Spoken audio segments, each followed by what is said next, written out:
Welcome back to the Story of Us. I'm Seth Choggy, and today I'm honored to welcome Dr. Sarah Blaffer Hrdy, primatologist and evolutionary anthropologist, professor emerita at UC Davis, and a member of the National Academy of Sciences through books like Mother Nature, Mothers and Others, and her latest book, Father Time. She's shown how shared caregiving, grandmothers, fathers, and communities shaped human development and our unusually social minds. We'll dig into the science and what it means for families today. Please welcome. How are you?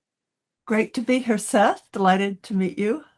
And well, what can I tell you? Yeah, tell us a little bit about yourself. I never expected to be an academic. And I was out in California at Stanford studying filmmaking. I wanted to make educational films for people in underdeveloped countries because I'd been teaching hygiene in Central America and I knew there was a need. And uh, not hygiene in the sense of public health, not keeping clean. I was wondering for a moment. No, it had to do with vaccine importance of vaccinations and things. Okay. But anyway, it was a medical project. And so I was interested in public health and filmmaking as a way of communicating.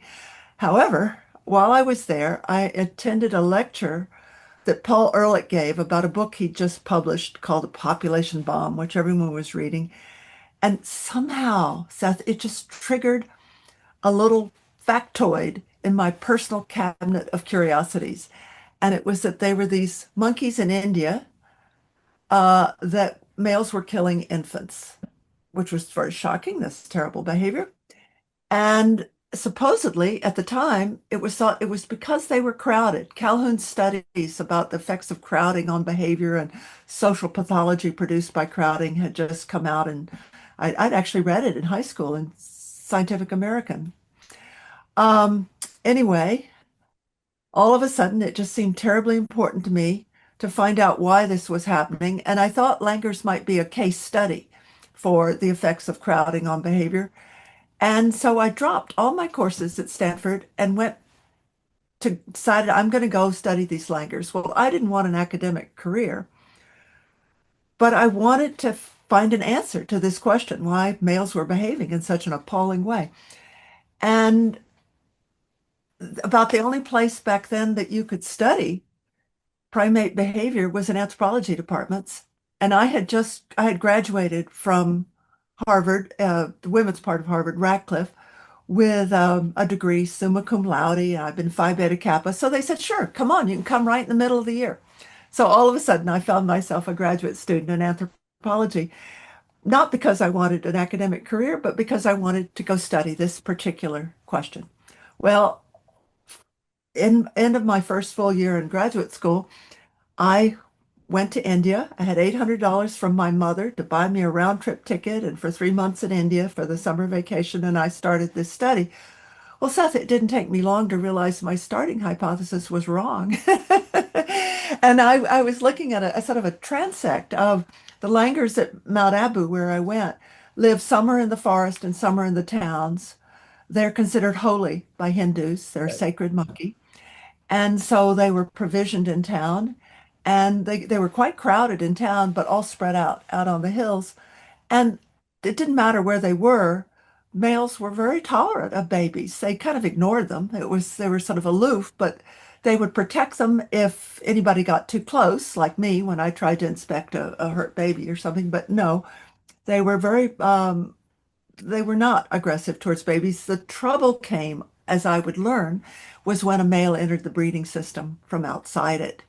And that's when, and it wasn't pathological behavior. It was these guys were just single-minded. It was as goal-directed as a shark in their attempt to get hold of and kill infants carried, as I would learn, by females they'd never mated with. If they'd mated with the mother, then they were less interested. They weren't so interested in doing it. But that would all come later. But anyway, so I came back, and in 1974, I published this paper about infanticide as a primate reproductive strategy, which at the time was very controversial. People did not want to think of our primate cousins as behaving this way. And of course, now we know our primate cousins do much worse things.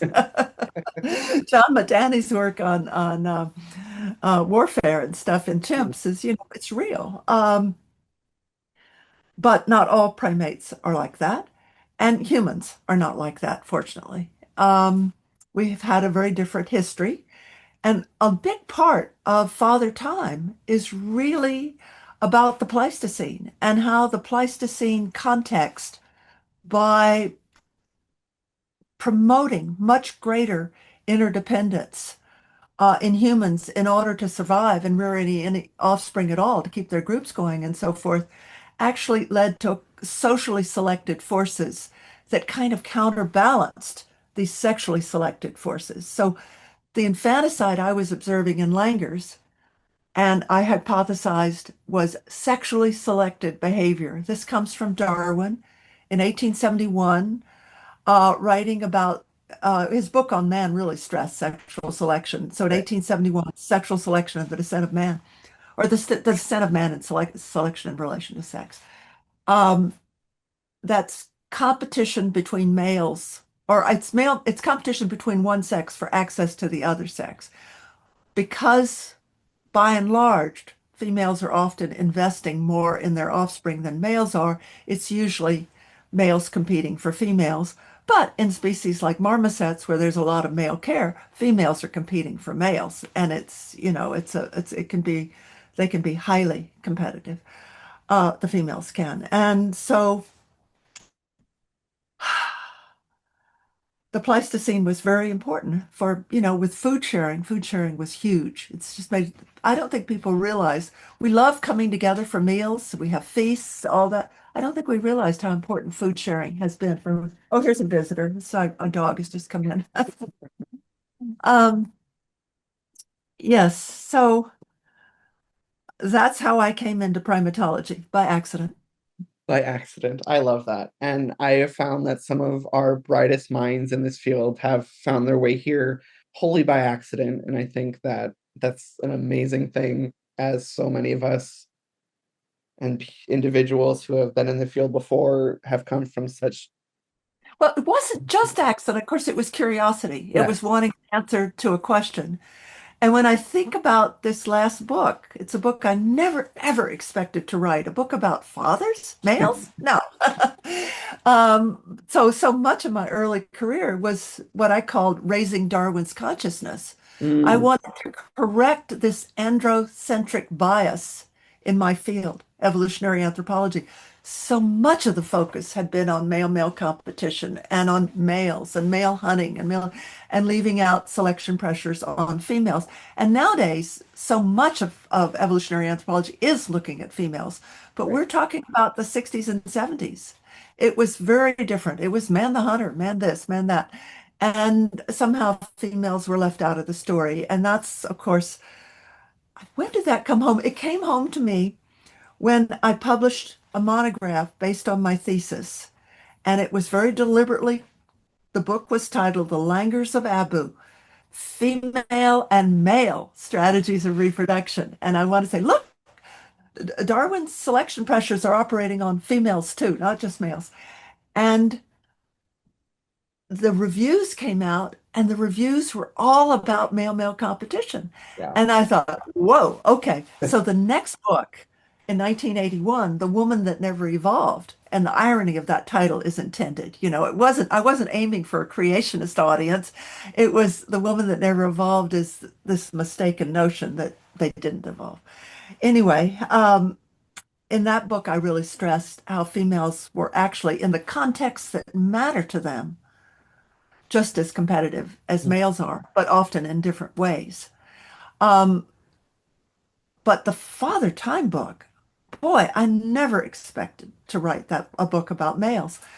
Well, what happened was, I wrote Mother Nature after I became a mother and was puzzled by how ambivalent I felt about the demands, the constant demands 24/7 of this baby, and me all alone supposed to meet them because my husband was a doctor and off at work. And I was thinking to myself, wait a minute, if Bowlby is right and Darwin is right, why shouldn't I be completely content to just turn my life over to this little gene vehicle? Well, I wasn't content. I mean, I love my baby. That wasn't a question. It was that I wanted more help than I had.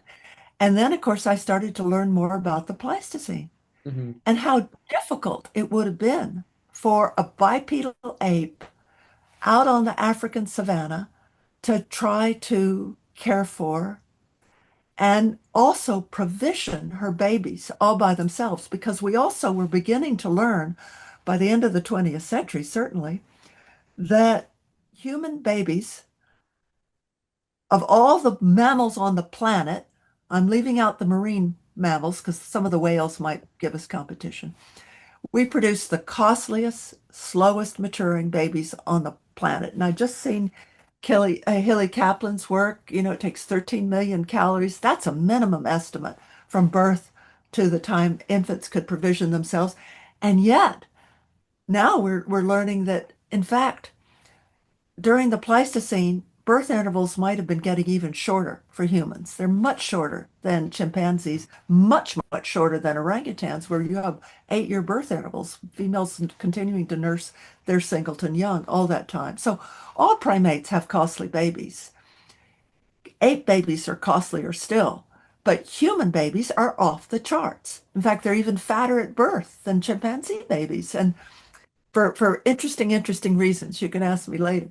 But the bottom line is to keep these babies alive in the Pleistocene, humans or hominins, we're talking about Homo erectus here, needed better diets. They needed to expand their diets to include more meat. And of course, the kind of starchy underground tubers, they were starting to dig deeper for starchier tubers than chimpanzees and other than baboons dig for corms, but they don't go as deep and they don't get the big starchy tubers that hominins did. And they needed to slow down development. Chris Kuzawa's work on that has been fabulous, showing that, over the human developments get slower in order to meet the energetic demands. Because all this time, the nutty thing is, all this time that babies were getting costlier, and brains were getting bigger and birth intervals were getting shorter. Well, none of that fits any of our models unless mothers were getting a lot of help. And of course, that is what happened. And as a sociobiologist, because I don't just look at primates, I look across species, I realized that cooperative breeding, and I define cooperative breeding as any species where alloparents, that is, group members other than the parents, in addition to parents, help to care for and provision offspring. That's what the ornithologists are the one who came up with this term, cooperative breeding. And provisioning was kind of built into their thinking because, 90% of bird species have biparental care and males are helping to provision offspring or other group members are. So provisioning was built in. Later on, the people who studied cooperative breeding just in mammals often kind of thought of it as shared care only. But, you know, ex complete cooperative breeding does involve shared provisioning, which I think hominins had big time. And food sharing was just a huge transformation for our species. Um, and then, other things were happening. Females were storing fat on their bodies. They could get through these famine periods would have been recurrent throughout the Pleistocene. It was a terrible, terrible time to be a bipedal ape out there. And it's getting cooler and drier, but then you'd have these periods of rainfall. So you'd be flush with resources, then no resources. And you have that wonderful work, is it McGill? It's one of, showing the lakes that would expand and contract.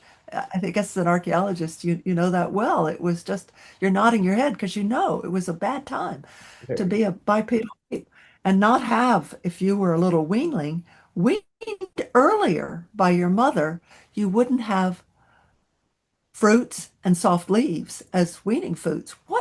How were they going to survive? Well, mothers needed a lot of help and they got it. And so that was in 1999 in Mother Nature.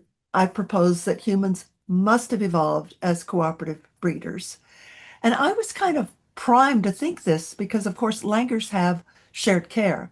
It's only females, mostly juveniles, doing the most of it, helping mothers gain foraging freedom by caring for their babies all the time. My first paper in Science, The Care and Exploitation of Infants by Conspecifics Other Than the Mother, was about allomothers.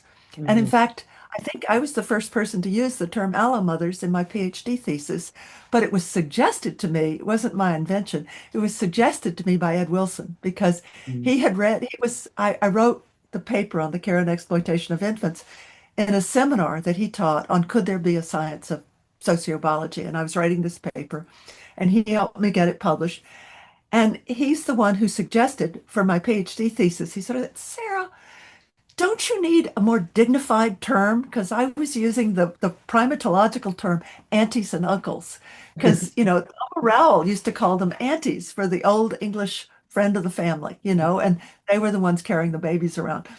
So Wilson said, Sarah, you really should call them allomothers from the learned borrowing in Greek, other than allomothers. So anyone other than the mother is an allomother, and it can be a male. It's very hard for people to wrap their brain around the idea that an allomother can be a male, but they can. An alloparent, though, is someone other than either the mother or the father. But since it's often tricky without a DNA lab to know who the father actually is, allomother is often more precise. That makes So there was a lot of allomaternal and alloparental care going on among our ancestors. And what do you think was the most controversial about that when it came around? Why were people so against the idea that duties and food gathering as well as feeding were shared responsibilities and not male the hunters? You know, Given how controversial my early work had been on infanticide, now that was controversial. In fact, the British historian of science, Amanda Rees, wrote a very authoritative book called The Infanticide Controversy, all about it. And she's not interested in the science. She was interested in the sociology of what was going on at that time. People really did not like that idea. And also because, unlike laboratory science, field primatology, you can't necessarily control all your findings and your replications are different. So you're using logic, but I was a sociobiologist. And so I was using the comparative method and I was kind of looking across groups and across species. And I was pretty sure I was right, that this was due to male-male competition.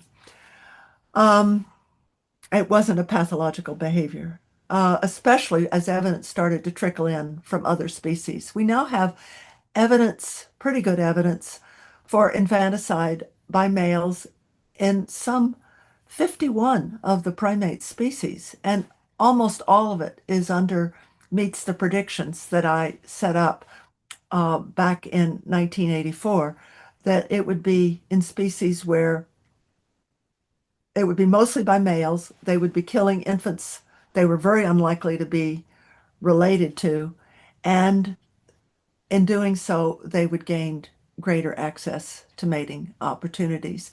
What we didn't have and still don't have for primates is the evidence that we do have for rodents, that it's a heritable trait. We have that for some strains of rodents. We don't have that for primates. But anyway, I don't think the infanticide argument is controversial anymore. Is it? You're a young graduate, you're young now. It's It's not. pretty well accepted that it's just a fact that it happens. Yeah. Well, the cooperative breeding idea, surprisingly, not controversial either.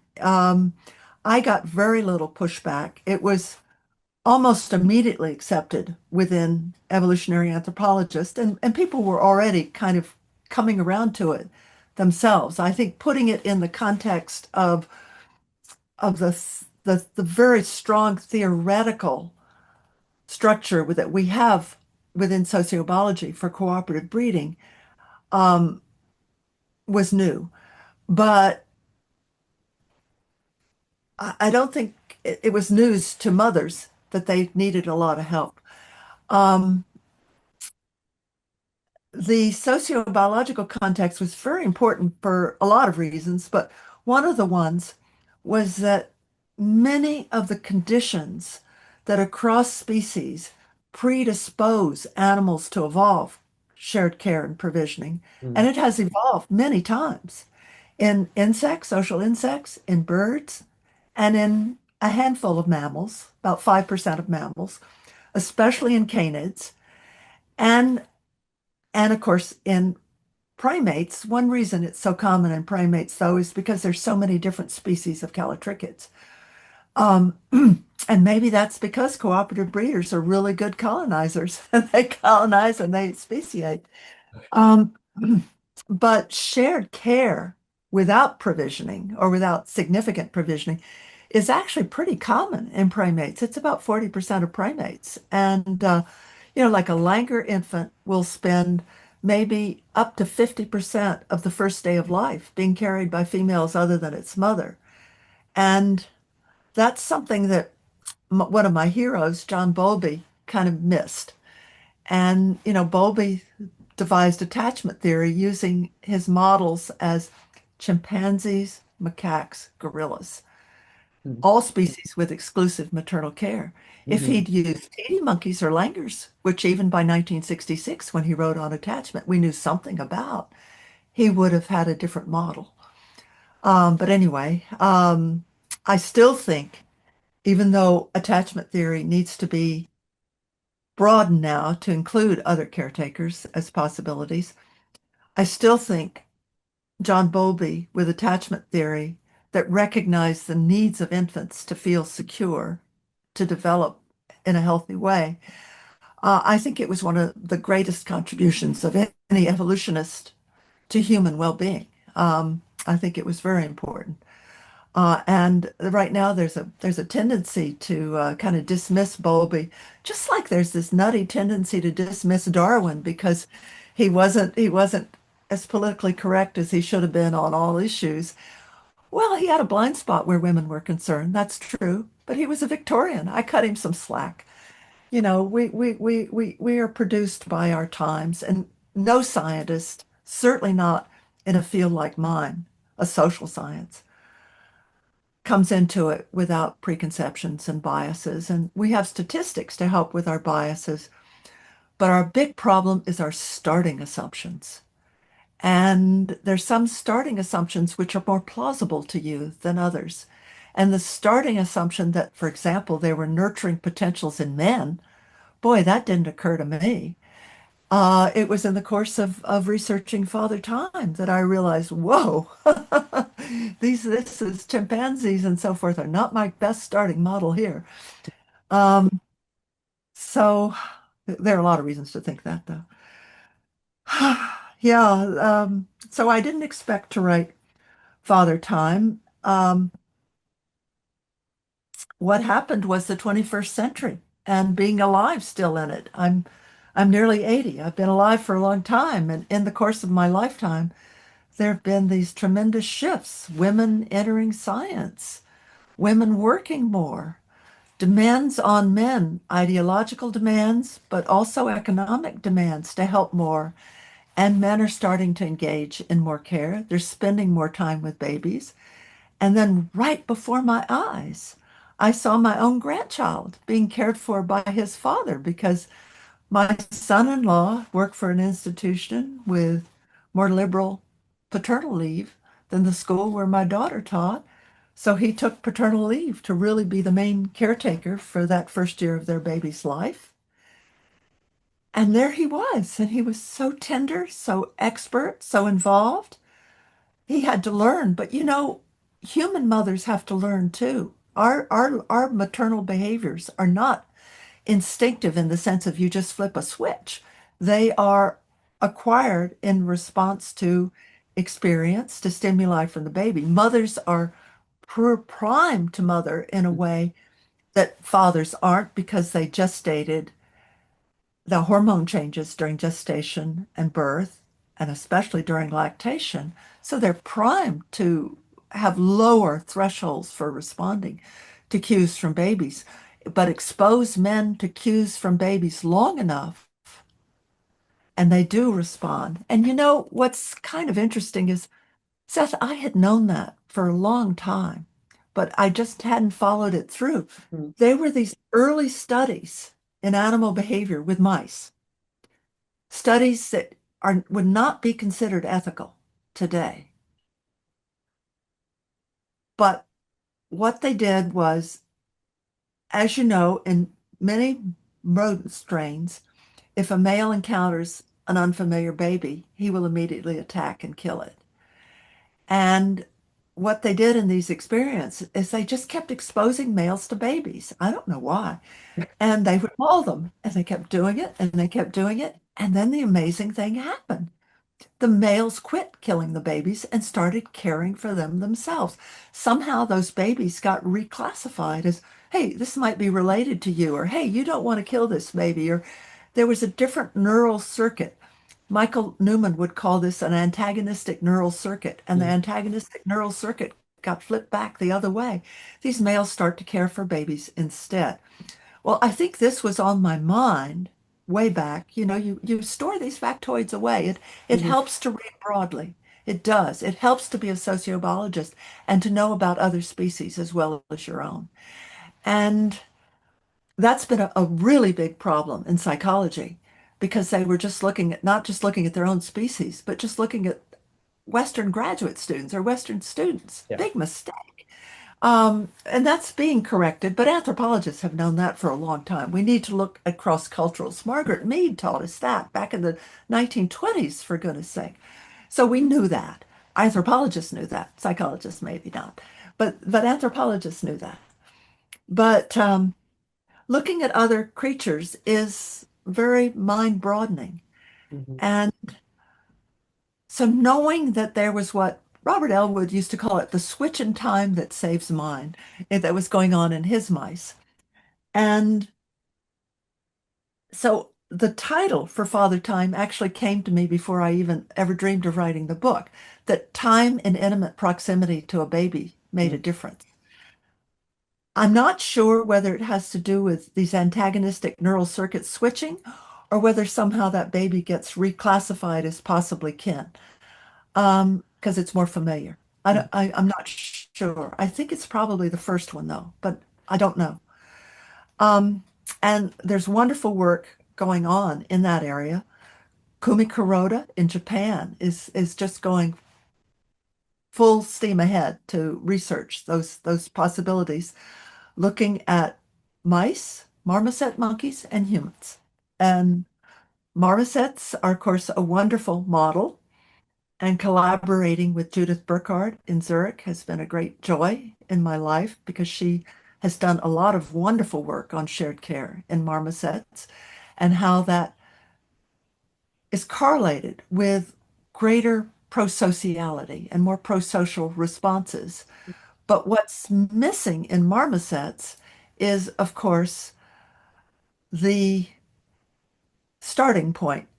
In humans, you had shared care in an ape that, unlike marmosets, was already cognitively pretty clever. I mean, as Esther Herman and Michael Tomasello and the group at Max Planck showed back in 2009, I think, oh, earlier even, the cognitive capacities of apes are at least as good as those of a 2.5-year-old human in terms of quantitative skills, many versus few, where a treat is hidden.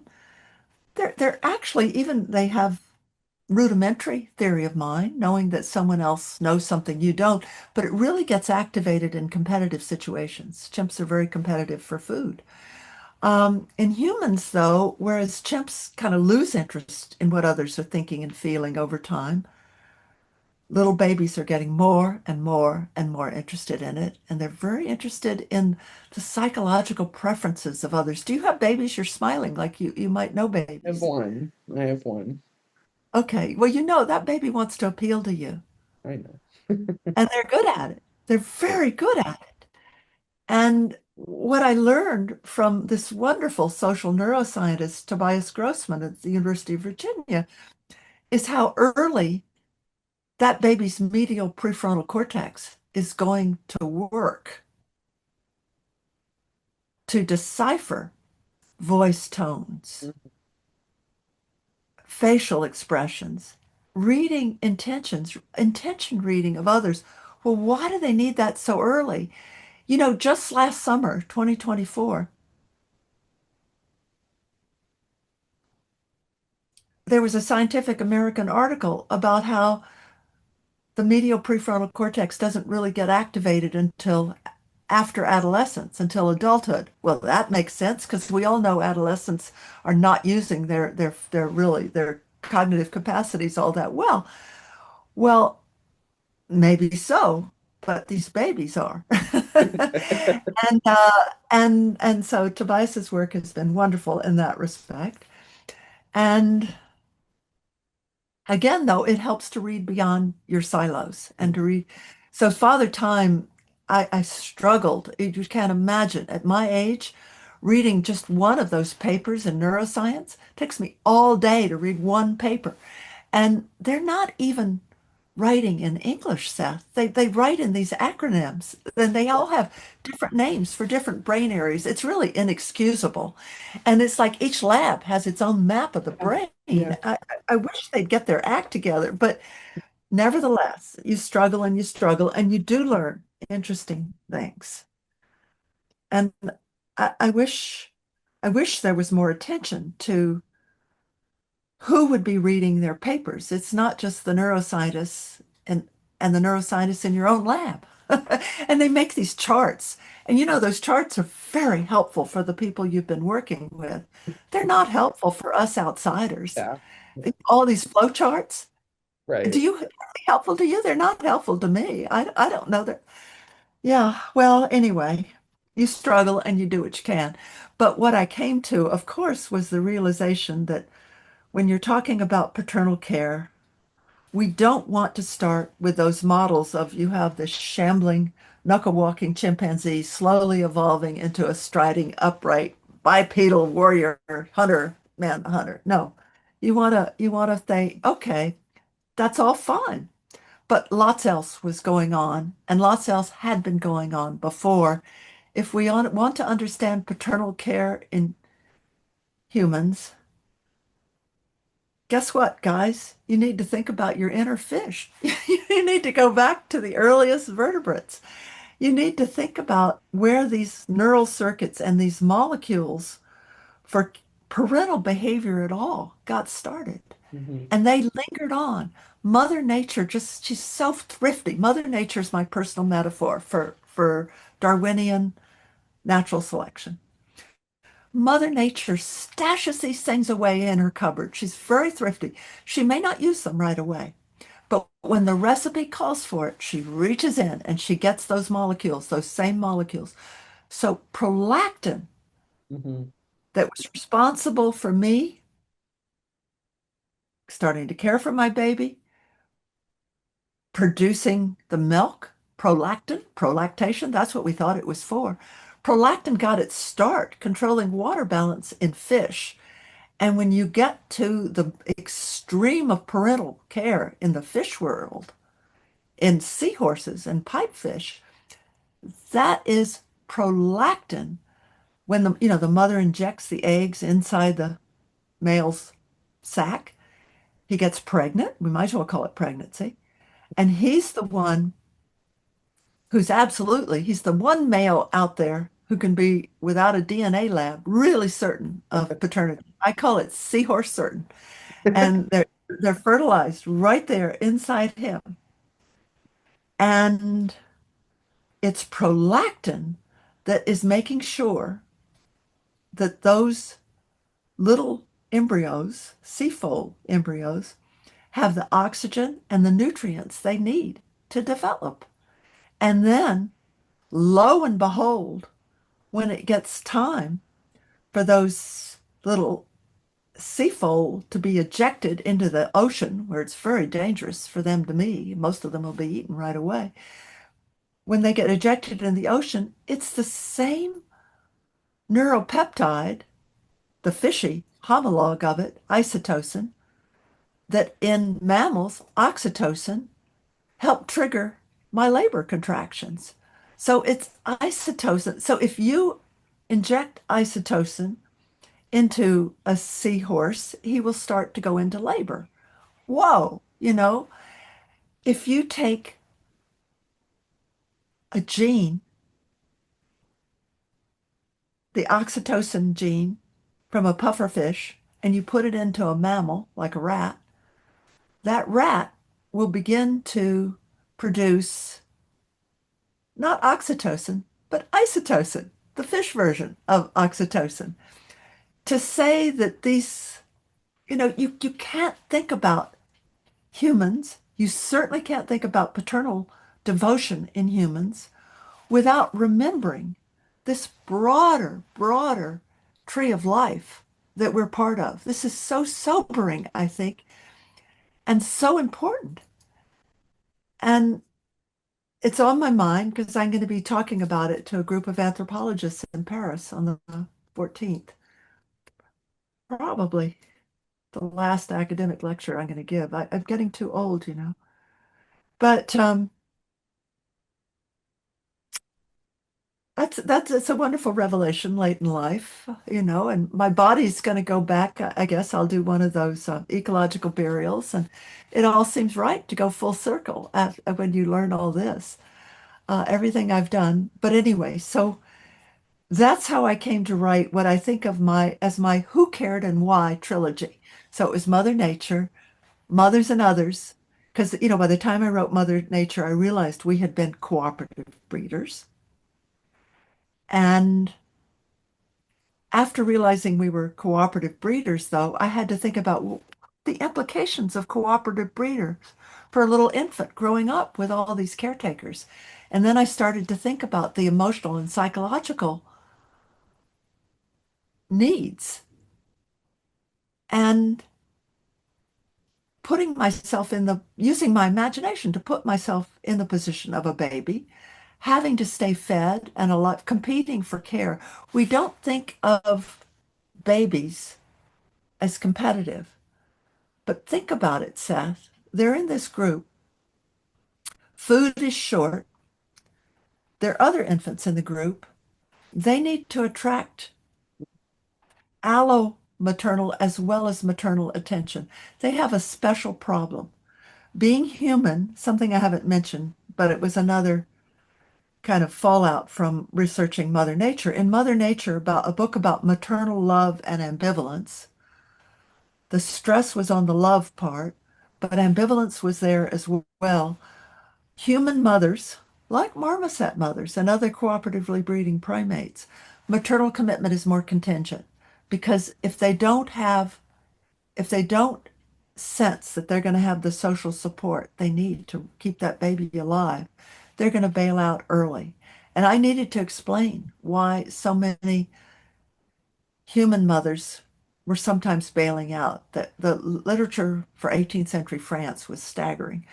But it's also going on in hunter-gatherer societies. And I had to review that literature in Mother Nature and came away kind of stunned by how ambivalent maternal commitment could be in our species compared to other apes.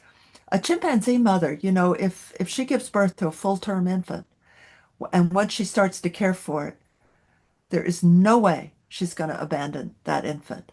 The cases that are on record are almost all in captivity under unnatural circumstances and mothers that have not been living in social groups and so forth.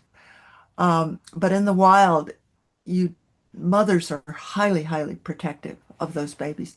Human mothers, their care is more contingent. So babies had to keep their mothers on board, but they also had to attract care from others. And starvation around the time of weaning would have been a very serious problem. And of course, as Chris Kuzawa has shown, the lipid demands, glucose demands for human brains are going up right around the time human babies would already be weaned. Who's supplying what they need? And it's true that they're slowing down their development, kind of like buying a car on an installment plan. You're going to slow it down and let people pay over time. But nevertheless, to stay alive, they needed to elicit care from others. They had to read, they had to monitor those around them, they had to target, now who's going to help me, who's not so much? How do I appeal to them? What are their psychological preferences? What noises do they like? What noises pay off, in appealing to others? Oh, how loud do I need to cry? All that stuff. They're figuring that out in ways that I don't think we realize how strategic babies can be, but they can be. And Bob Trivers really got an angle on that with his work on mother-infant conflict, and babies using tantrums to extract more from their mother than the mother wanted to give. That's true, but he was looking at mothers in our society where mothers are basically caring for their babies on their own. What about in a hunter-gatherer context where there would have been, that's how we spent most of our evolutionary time as humans. Um, what about there where there would have been multiple infants, needing to get along with others? Babies needed to ingratiate themselves, and they developed surprisingly sophisticated capacities. Wonderful work, Felix Warneken, showing how babies will rush to pick up something someone drops. They want to help others. How can we be so nice? And 5-year-olds are so much nicer than older children in terms of this. They really want to help you and appeal to you. It's much easier to get a 5-year-old to help you around the house than an older child. um, so, all this was coming as I myself was a mother. And then seeing my son-in-law so engrossed. And then my son has his first baby. And he's right there bonding with his baby, chest to chest, right from birth, something no man would have done back when I was born. And all this going on, how to explain it. So that took me 10 years to write Father Time. There were some some gaps there. My husband got sick and I had to take time out and so forth while I was writing it. But in the course of that book, really changing my view of where humans came from. That is a absolutely fascinating story from your beginnings in anthropology, starting out just as a curious individual, not even wanting an academic career, to I'd say definitely a leader in what is parenting in humans. I mean, Father Time for me came out literally perfectly timed. It came out in the summer of 24, right? Or the December, I think, of 24. Mhm. And my son was born in June. So I read it right before he came out and was born. And I learned so many things that I assume you expected your audience to have no idea about being a father, what the experience is like, the hormonal changes that men go through, and just so many things that reading. So just a little like other side of things. So I wanted to be the most proactive father I could be. It's something I've always wanted to be. And trying to find resources that explain things to me and in a way that I would understand, not in a scientific way, but just as a human, they're just not out there yet. And even just over the last 5 years, I've seen so many more people embrace that fathers can be caregivers and caretakers, not in just well, I'm going out to work at 9 o'clock and I'm coming back at 5 o'clock. See you later. Your book truly in the scientific way cemented that in my mind that wow, there is biology here besides just procreation and leaving the mom to do everything, and more than just a mental want, there is a physical biological need that I have to take care of my son. And that first week, i I think I was more hormonal than I'd ever been. The first time I was away from him, I remember just holding my arms like this, like he was still there, just bawling my eyes out, even though he was in the other room with my wife. And I truly felt things I never thought I would feel. And reading your book just made them make so much sense. And it was wonderful. And I was so glad I got to talk to you about all of this today and hear your story. It was absolutely wonderful. Okay. Well, if there's one thing about Father Time that I would change, I wish I had said more in that book about what, of course, we're increasingly aware of with mothers is that they need a lot of support. I think that's entering the zeitgeist. Fathers who care, fathers like you, Seth, need a lot of social support and validation. And also, I wish I had stressed more the benefits to men, as well as the benefits to mothers and infants and the planet. I did stress that they were benefits to the planet in the epilogue. Um, but lower testosterone, it's helping your immune system. There's a reason why across mammals die sooner, males die sooner than females in almost all mammals. Why is that? It's because they're taking more risks, they're competing more, their immune systems aren't working. Fatherhood actually helps, if you're involved, can actually help you live longer, be healthier, and the psychological benefits. I'm really tired of hearing all this whining about the crisis of men and boys. Mhm. And oh, let's hold them back in school. Let's give them more validation. Let's go. Yes, of course they need all that stuff. But guys, if you want to have more of a sense of purpose and you want to feel needed, care for somebody. And guess what? Care for a baby and they pay you back big time with that adoration. Seth, how does it feel to feel that you're adored by your baby? There's literally nothing like it. I've been a pet parent for a few years, and I thought coming home to my cats was enjoyable. But so as you know, I'm in Portugal right now, and I'm working on getting my family over here. But due to visa kerfuffles, it's taking a little bit. So I video call my son as often as I can. And every time my face pops up on this computer, the phone, he just goes, yeah. And it's just I the isn't best, that, it's the best guess thing what? ever.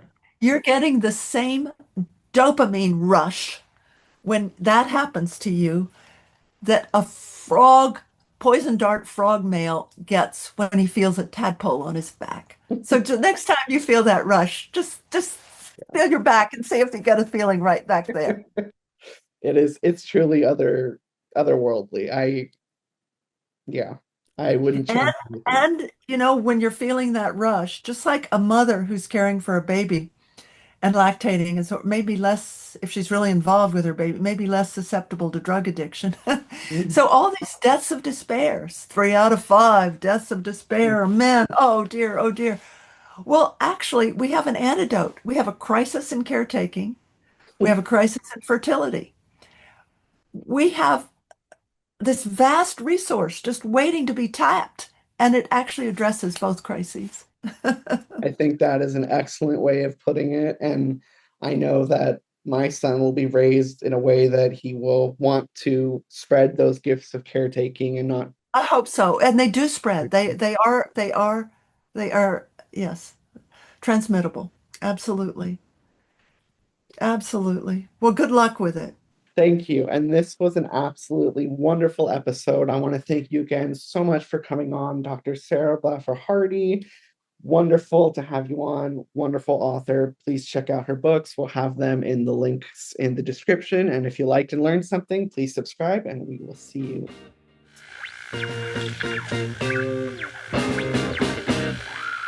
you.